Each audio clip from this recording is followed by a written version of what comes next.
Good evening, everyone. My name is Sarah McBride. I'm 25 years old. I'm a native of Wilmington, Delaware, a proud graduate of American University.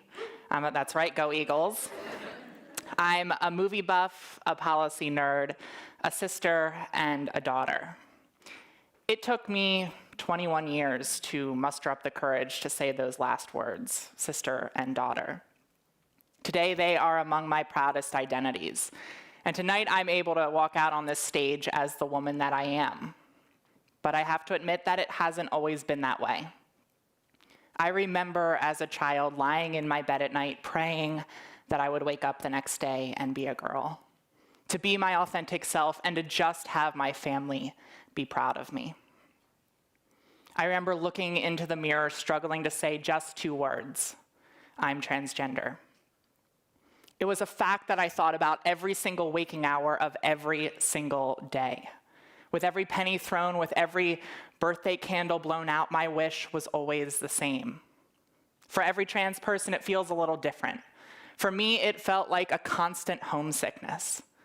And not a homesickness in my own body, but a homesickness in my own life.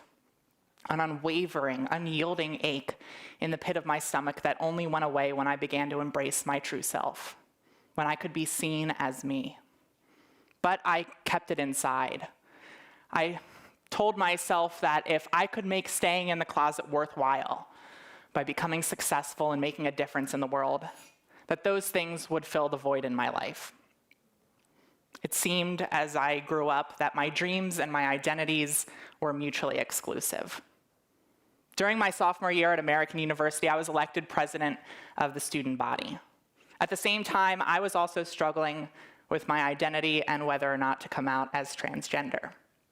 In the end, though, I had to be true to myself. My life was passing me by, and I was done wasting it as someone I wasn't. I came out to my family on Christmas Day in 2011. There's really nothing to do once you open the presents.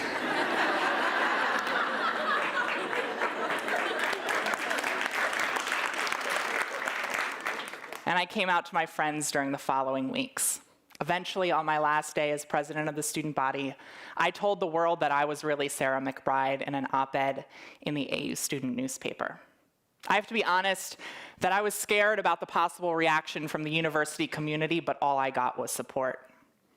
At the same time, though, people oftentimes tried to express their support by saying, I hope you're happy now.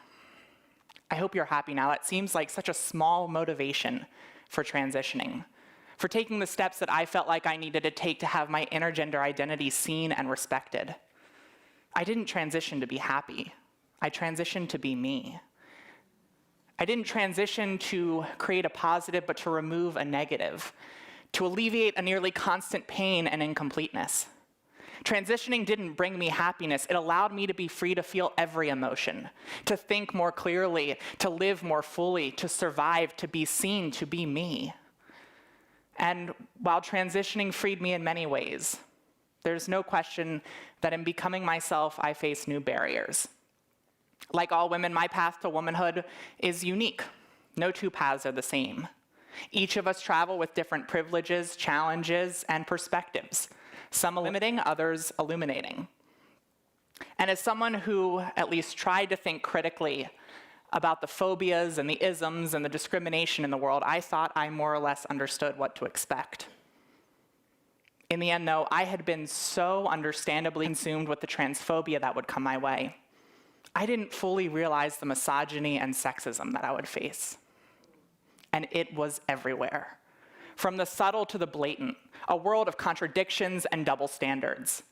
I never realized how disempowering and unsafe it would feel to have a stranger feel entitled to make a comment about my looks or my body, inviting comments for having the audacity to walk down the street. If I wasn't smiling, I was told to smile. If I am smiling, it's a special invitation for more comments.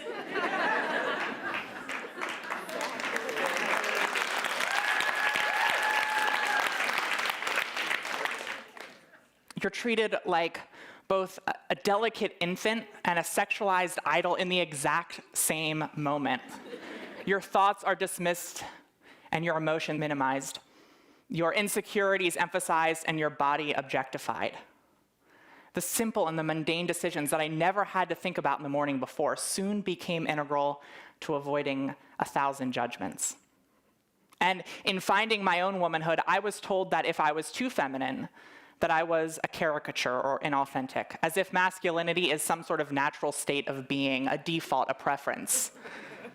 But if I wasn't feminine enough, then I was told that I wasn't a real woman. Pop culture, television, movies, music, politics, fashion, all telling all of us what it means to be a real woman. I had finally come out of the closet, only to find myself stuck in the kitchen. And it became clear very quickly that the same forces that said to me, no, you're not a woman, those are the same forces that say there's only one way to love, only one way to live, only one way to act, only one way to dress, only one role to play. And those forces, they're not just the same people. They're the same beliefs and the same dogmas.